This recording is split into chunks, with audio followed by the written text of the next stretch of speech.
Assalamu alaikum everyone. Welcome to the course of Thermodynamics ME 112.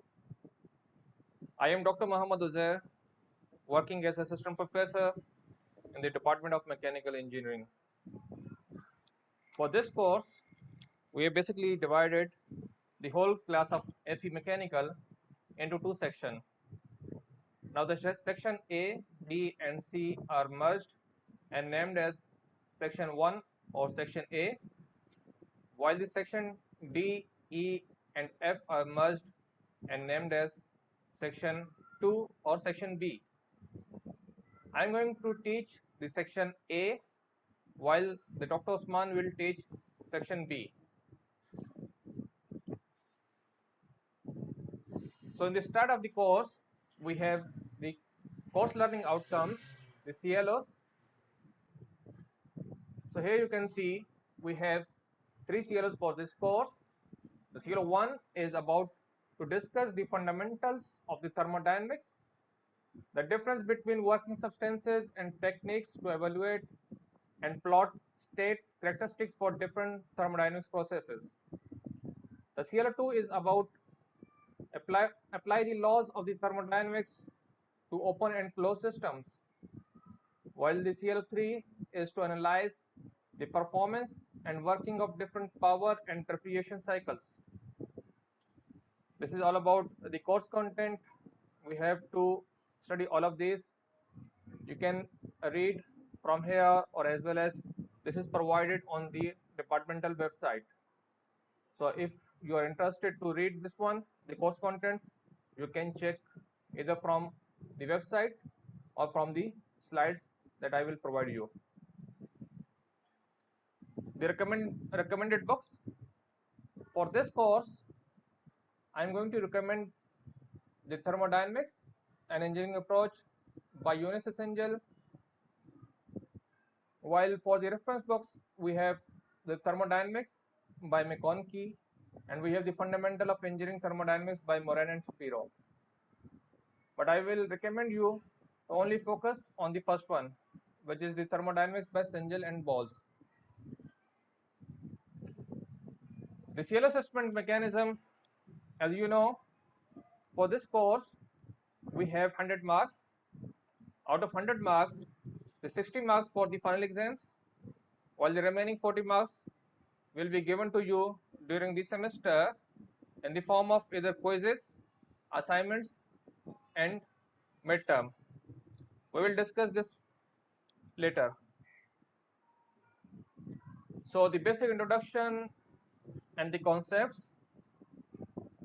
As you know, we are going to study thermodynamics. So first question is, what is thermodynamics? So the answer for this question is, the science of the energy is called the thermodynamic.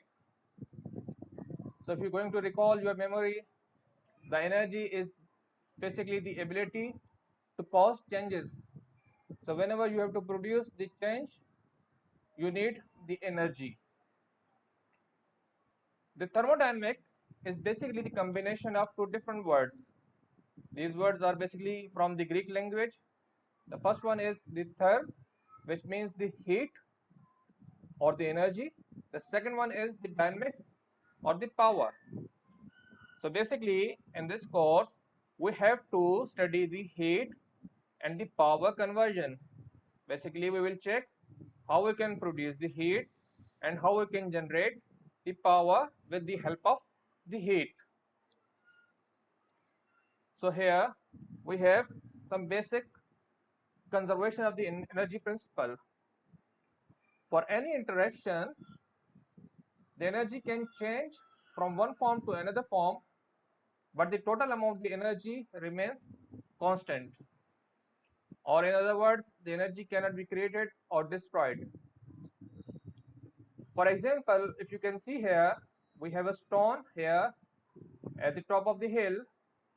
Right now, this stone is in the state of rest, so we have the kinetic energy equal to 0, while the potential energy is equal to 10 unit. So overall energy is equal to 10 plus 0, so 10 unit.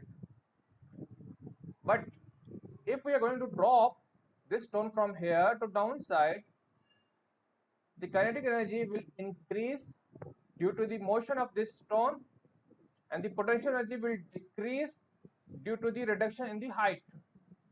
So you can see here we have new potential energy, which is 7 unit, and we have the kinetic energy of the 3 unit. But overall sum is equal to 10 unit. 7 plus 3 is 10, while in the initial case we had the 10 unit. So energy cannot be destroyed, but you can shift from one form to other form as well.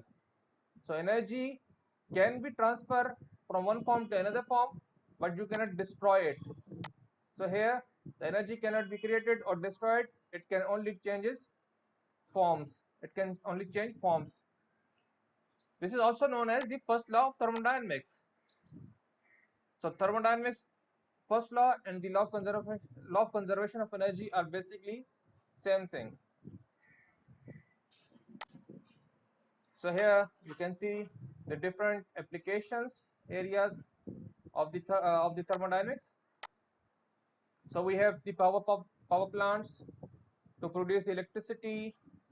We have the aircraft, spacecraft, cars, engines to produce the power with the help of fuels. Basically, in these cases, you will burn the fuel, you will generate the heat, and ultimately the heat will transfer to the power. Here we have the refrigeration system. Again, here we are basically dealing with the energy interaction. The heat is going from one form to another form. Here you can see the solar and water heater system, the boats, the air conditioning system, the wind turbines, even any type of the renewable energy, human body. In all these cases, we are basically using the thermodynamics concept. In the real life, we have only two things. One is the energy, and the second one is the mass. So whenever there is the interaction of the energy, there will be use of thermodynamics. So thermodynamics is basically the basic need of the life. For any course, if you're going to study, you should know about the dimensions and the units. So what is the dimension? Dimension is basically any physical quantity. So any physical quantity can be either mass, either temperature, either length. But whenever we have the dimension, there should be a unit as well. So unit is going to basically define the magnitude of that dimension is called the unit. We have some basic fundamentals dimension or the primary dimensions, and we have some secondary or derived dimension as well. If you remember, you have already studied the 7 fundamental or primary dimensions. These are the length, mass, time, temperature, electric current, amount of light, and the amount of matter.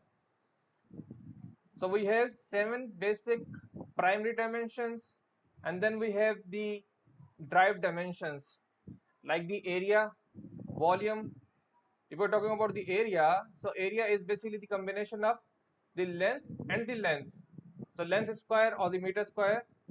So it's basically combination of same primary dimension but in the term of multiplication. The volume is again meter cube, so it is derived from the length. So whenever we have to study the dimension and the units, we have to basically check the systems. We have two different systems for the magnitudes. We have the SI system and we have the British system. For this course, we will study only the SI system, and you should know about these terms as well. So you can see here we have standard prefix in the SI systems. We can use the nano, macro, micro, milli, centi, deci, deca, hecto, kilo, mega, giga, and so on. So we have the standard prefix, and normally we use the kilo, mega, giga, and even centi, milli, and micro. So you should know about the SI system and the CI system. So we will study only the SI system for this course.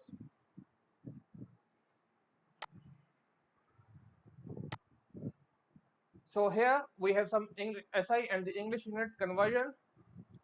Normally for this course we will focus on the SI system, but you should know how to convert the English unit into SI system and how to convert the SI system into English unit.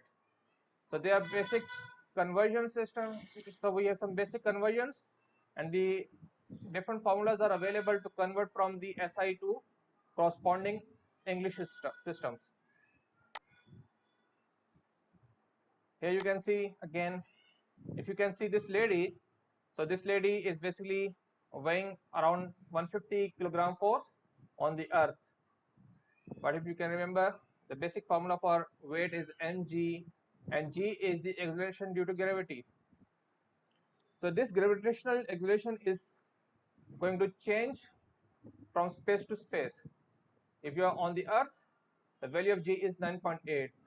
But if you're going to move to the sun, or sorry, to the moon, if you're going to sun, then you will find different g. But on the moon, it's about 1/4 of the gravity as we can feel on the earth. So on the moon, the weight will be around 25 pound of force, which is very less. So it's mean if you are overweight, so basically you are not overweight, but you are in the wrong planet. So if you can move to moon, then you will be slim.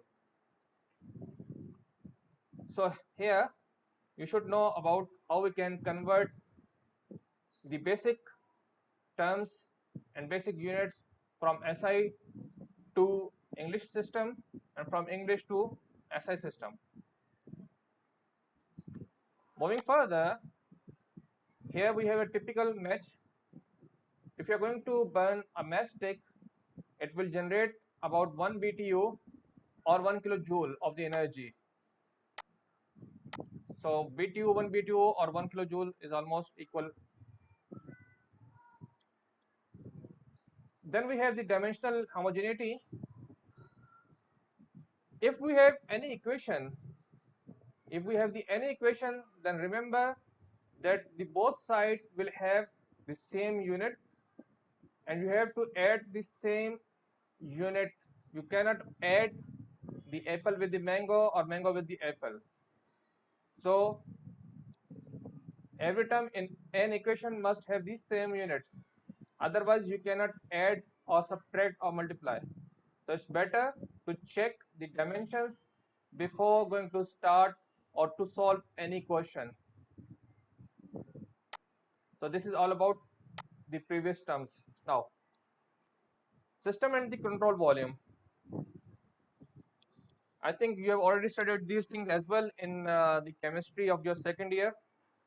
So as a revision, the system is basically any quantity of the matter or region in the space chosen for the study. When we have to deal with the thermodynamics, there is an interaction between the energy. So the energy will shift from one form to another form. So we should know what is the system, or we should know what the quantity of the matter or what space or what region we are going to study. So any quantity of the matter or the region that we have to study is called the system, while the remaining portion will called the surrounding. So we have the system and we have the surrounding, and the space or the line which will distinguish between the system and surrounding is called the boundary. So boundary is a real or imaginary surface that separates the system from its surrounding. The uh, the boundary of the system can be fixed or movable. Here we have a system. So if we are going to study this one, so this is our this is the system, while the remaining portion will be surrounding, and the line that is going to separate the surrounding with the system is called boundary. So we have the system, surrounding, and boundary. Systems may be considered to be closed or open. We have the closed system, we have the open system. So closed system, a fixed amount of mass and no mass can cross its boundary. For the closed system, if you can see here, we have two different systems. This is a closed system. We have piston cylinder device. So you can see here it is completely closed and there is no mass coming in or going out. But energy can go in and come out. So energy interaction is there, but there is no mass in, mass out. So this is an example of closed system. Here you can see we have a gas and we are going to heat this one. So in this case, right now the volume is 1 meter cube and we have the mass of 2 kg. But when we are going to heat the system, mass will remain constant because there is no space to go out, but the volume will change due to this heat. So now the new volume is 3 meter cube while the mass is same. So with the addition of this mass, with the addition of this heat, the mass is remains constant, but the volume is changed. So this is an example of closed system. Energy is going in, but the mass is remain constant. During this process, as the mass is going to remain constant, so it is also called as control mass. So closed system is also known as control mass. We have another type which is called the open system, a properly selected region in the space. In this system, the energy will go in, the energy will go out, as well as the mass is also allowed to come in and go out. This is the basic example of your the installed geyser in your home. So you can see here the water is coming from here, going in to this geyser. The energy will transfer and the temperature of this water will increase and then it will go out. So we have mass in, mass out, and the energy in, out as well. So we have the mass in, mass out, energy in, energy out, and it is called as open system. In most cases, the volume will remain constant. So it is also termed as control volume. In the last case, it was control mass. Now here we have the control volume for the open systems. So in the open system, we will have mass in, mass out, energy in, energy out. So we have another example here. So you can see here we have the nozzle. In this case, the mass will come from here.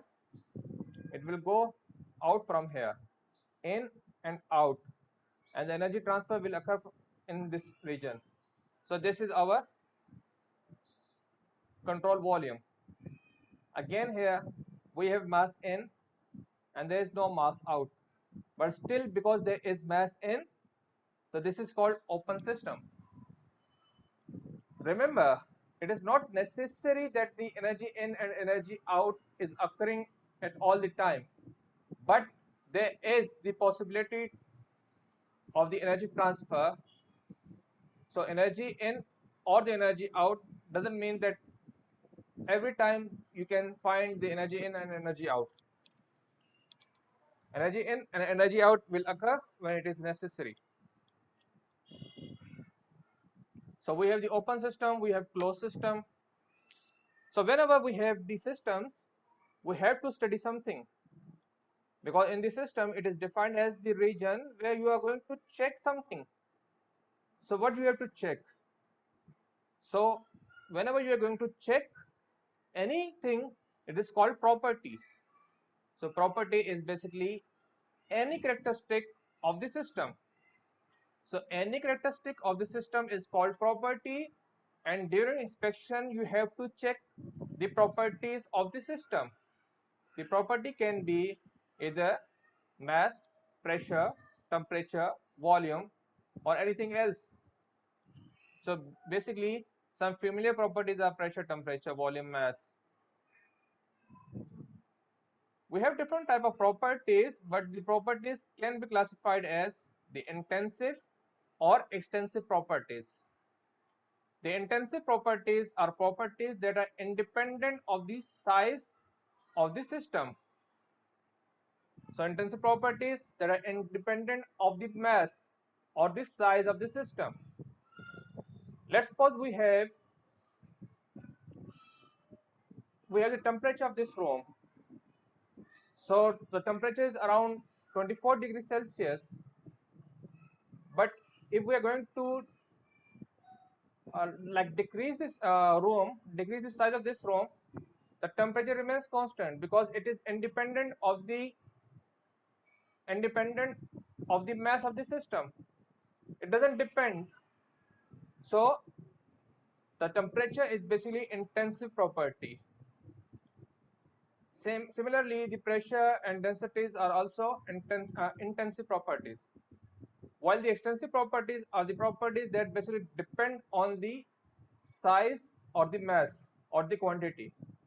So mass itself is the extensive property. So we have the intensive property, we have the extensive properties. So you can see here mass, volume, temperature, pressure, and density. But when we are going to change the size, if we are going to split this space into two, so mass will be half, volume will be half. So these are the extensive properties, but temperature, pressure, and density will remain constant. So temperature of this one, temperature of this region, and temperature of this region. So temperature is same because it is not dependent on the mass. Pressure is same, density is same because they are independent of mass. So pressure, temperature, density, they are all intensive property, while the mass, volume, they are extensive property. Sometimes we also study another term which is called the specific properties. We normally divide the extensive property by mass. So extensive property per unit mass is called specific property. In thermodynamics, you will study a lot of about the specific properties. We will use the specific properties. So specific property is simply the the property divided by the mass. Now here we have an approach which is called the continuum. This approach is necessary to understand the basic concept. If we're talking about the gases or liquids or solids, so we know that they are all made of electrons. In the case of gases, the electrons are separated or they are moving at a distance. So basically, when we're talking about the continuum approach, so what we do, matter is made of the atoms. They are widely spaced in the gas phase. Yet it is very convenient to disregard. It is very convenient to disregard the atomic nature of the substance and view it as a continuous homogeneous matter with no holes. Remember, we have to deal the gas phase, and we will treat the gas phase as there is no hole. We will deal gas as homogeneous continuous matter. So here you can see we have the gases molecule and we have the space between this molecule, but despite the relatively large gas between molecules, a substance can be treated as continuum because of the very large number of the molecules even in an extremely small volume. So remember that we will treat gas phase as homogeneous and continuous matter. Now, after continuum, we are going to discuss about basic properties. You know about the mass. The mass is the like simply what is mass? Mass is the amount of the matter, and normally it is termed. The dimension of the mass is kilogram. We normally define in terms of kilogram. The SI system is kilogram, kg. We know about the volume. Simply the space occupied by the substance is called the volume. In SI system, the unit is meter cube. Then we have the density. Density is simply the ratio of the mass and volume. Density is termed as the ratio of mass and volume, and simply kilogram per meter cube. We have another term which is called the specific gravity. It is also termed as the relative density as well. And you have already, you have already performed some RD bottle test in your chemistry lab in 9th class, I think, or in physics in metric. So RD bottles are there. So specific gravity is simply the ratio of the density of a substance to the density of some standard substance at a specified temperature. Usually, normally we take water at 4 degrees Celsius, 4 degrees Celsius, and the density at 4 degrees Celsius is 1000 kilogram per meter cube. So we have the density of the water equal to 1000 kilogram per meter cube. So what is specific gravity? Is simply the ratio of the density of the substance divided by density of the water. In few cases, we have the densities of the different liquid and gases more than like in the term of 10 power 6, 10 power 3, 10 power 4. So instead of going to write the density, we normally define the specific gravities. Like for the mercury, the density of the mercury is around 13600, 13600 kilogram per meter cube. But if we are going to write the specific gravity, so it will be simply 13.6. So the specific gravity of the mercury is 13.6, while the density is 13600. So it is easy to write the specific gravity rather than the density. We have one more term which is called the specific volume. As I already told you, the specific term means the property divided by mass. So here, what is specific volume? So specific volume is the property, which is volume, divided by mass. So we have V over M. Here, remember one thing. Whenever we will have the specific property, then we will use the small letter. For the specific property, we will always use the small letter. So we have small v here. So it will show a specific volume. So we have V over M. Here, if you see, for the density, we have mass over volume. For the specific volume, we have volume over mass. So it's been density and specific volume are basically reciprocal to each other. So V is equal to 1 upon rho. So volume is basically reciprocal to density, or the density is reciprocal to volume. So you have to remember these things. So here, if we have the volume of 12 meter cube and mass of 3 kg, so density will be simply mass divided by volume, which is 3 divided by 12, and you will get 0.25 kilogram per meter cube. While the specific volume is the reciprocal of density, so it's simply 1 divided by 0.25 and you will get 4, or you can get specific volume by dividing volume by mass. So 12 divided by 3 you will get 4. So specific property is simply the property divided by mass, while the density and the specific volume are reciprocal to each other. Now The density is basically function of temperature, and it will change if you are going to change the temperature. But the thing is, from where we can get the values of density. So here I'm going to provide a table, and you can see the specific gravity of some substance at 20 degrees Celsius and 1 atmosphere. So we have the water, blood, seawater, gasoline, and different substance, and the Sg is given. The specific gravity is given. The specific gravity of the water is 1, because you know the specific gravity is the ratio of the substance divided by the density of the water.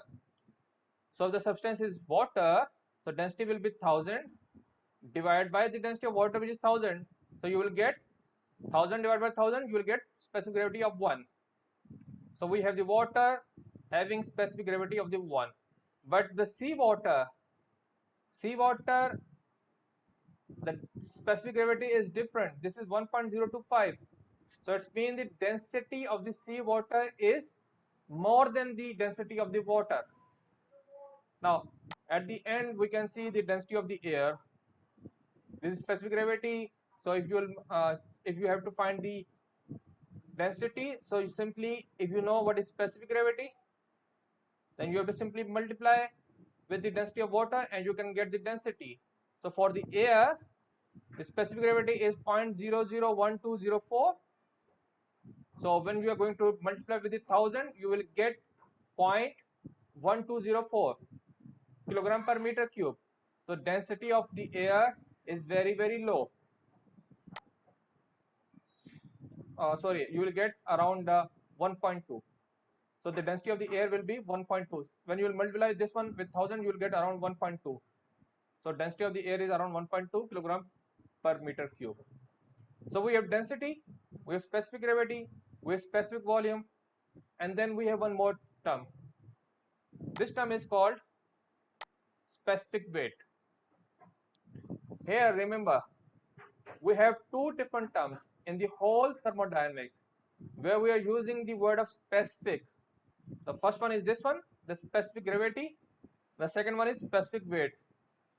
Except these two terms, the specific property is always the property divided by mass. But for the specific gravity and the specific weight, we are not going to divide these properties by mass. Rather, we will divide by density, and in this case, we will divide with the volume. If you are going to divide the specific weight, like if you are going to divide the weight by mass, then at the end you will get the value of gravitational due to gravitational acceleration, the acceleration due to gravity, because weight is mg divided by m. So ultimately you will get the value of g, which is not correct. So for the specific weight, we are going to divide the weight by the volume. So for the specific weight, we normally use gamma, and gamma is equal to weight divided by volume. So weight is mg divided by volume.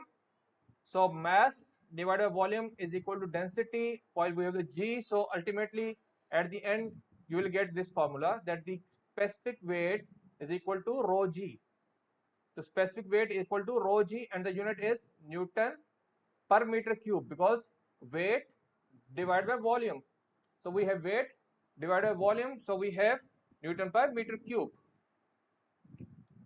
So we have density, specific volume, specific gravity, and specific weight, and you should know about mass and the volume. Now next we have a simple question here. Find the specific gravity of the mercury, the Sg of the mercury. If the specific weight of the mercury is 133 kilonewton per meter cube at 20 degrees Celsius, the temperature is mandatory to mention, because if you are going to change the temperature, then the value of the specific weight or the value of the density will change. Now in this case you can see that the specific weight is given, and you have to find the specific gravity. So since we know the specific weight is equal to density times the g. So if we have to find out the value of rho, so we can rewrite the equation. So density will be specific weight divided by g. So value of gamma is given, which is 133, and then it is kilo. Remember, it is kilo. So 10 power 3 divided by 9.81, and you will get the value for the density. If you know the value of the density, then the specific gravity is easy. You can easily find out the specific gravity. The formula is the density divided by the density of the water. So you know what is the density? You can get the density value from here, and then you have to divide by the density of the water. So ultimately you will get 13.6. Density of the water is 1000. So the density from here divided by 1000, you will get 13.6. So the density of, sorry, the specific gravity of the mercury will be 13.6 at 20 degrees Celsius. Now, state and equilibrium. Normally, when we are talking about the thermodynamics, in order to check the property, we have to define a state. What is state? State is defined as a set of fixed property, a state of fixed properties, a state of fixed properties. In any case, if any property is going to change, then you will get a new state. You can see here, we have piston cylinder device. We have mass of 2 kg. The temperature is 20 degrees Celsius, while initial volume is 1.5 meter cube. If the properties remains constant, if the properties remains constant, then it is called a state. Right now, this is state number 1. Now, in any case, if any property, you can check here, the volume is changed while mass and temperature is same. The volume is changed from 1.5 to 2.5. Now, because the property is changed, so state is also changed. We have a new state, which is called state number 2. Now, this state will remain as a state until these properties are fixed. By any chance, if any property is going to change, then the state will change. So right now we have two different states of our system. Only volume is changed. Now the problem is, for any state, how we can define, or which property we are going to check to define a state. For this case, for this question, we have to define another term which is called equilibrium. Normally thermodynamics deal with the equilibrium states. So what is equilibrium? Equilibrium is basically a state of balance, and we have 4 different types of equilibrium. For our study, or for any state, we have 4 types of equilibrium. The first equilibrium is the thermal equilibrium.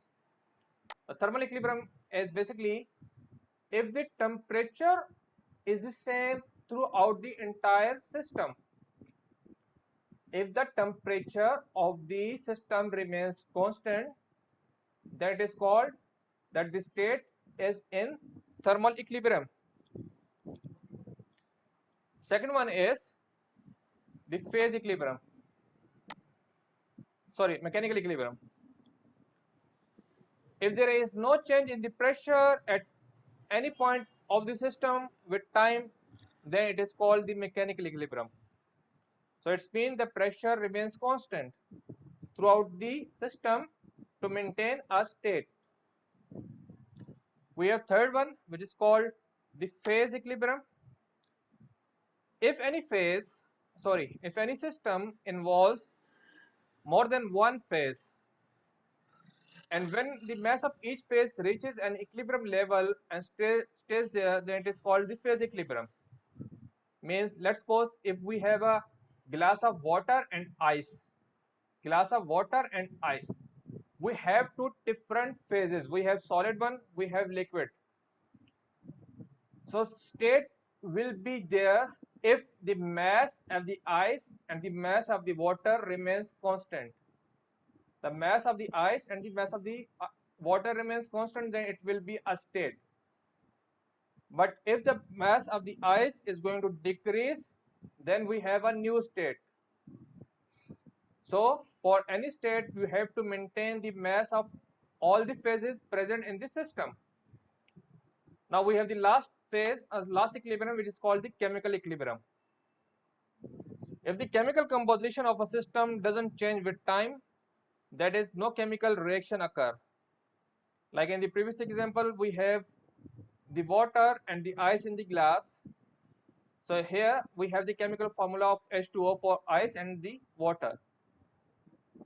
But in any case, if there is a chemical reaction, if we have different phases and we are going to, and there is a chemical reaction, then we will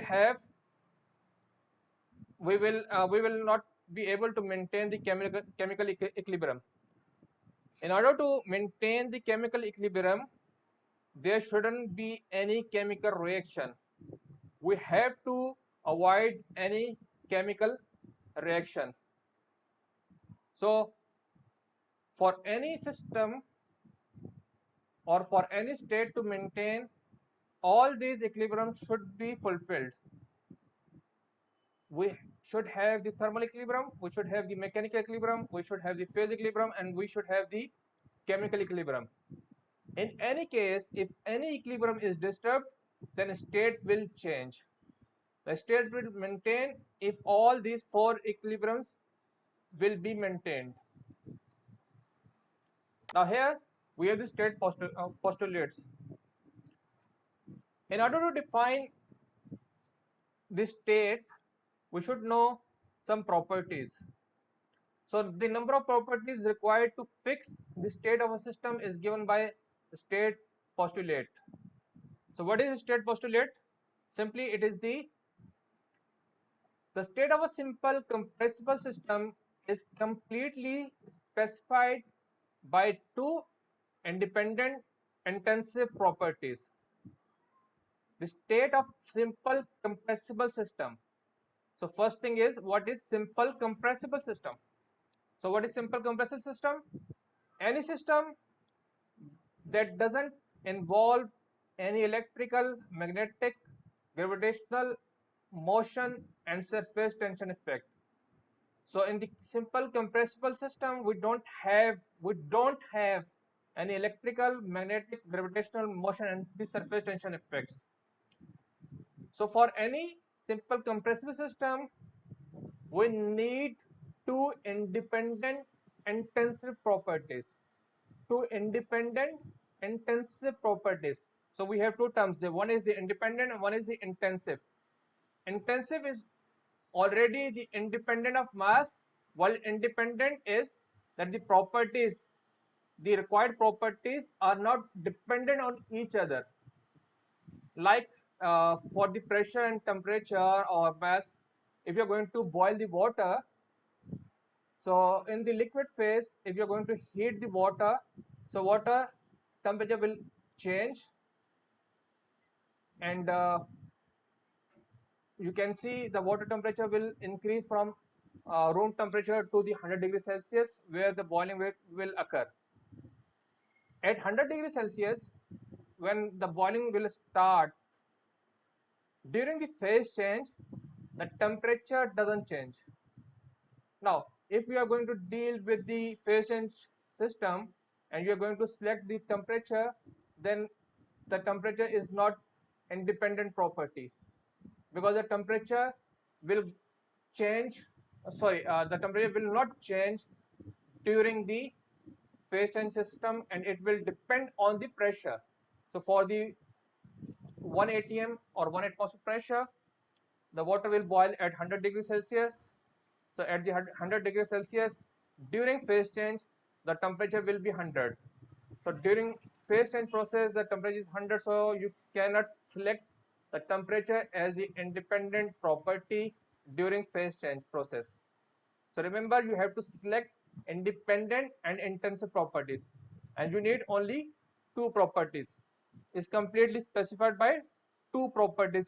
So you need only two properties to define the system.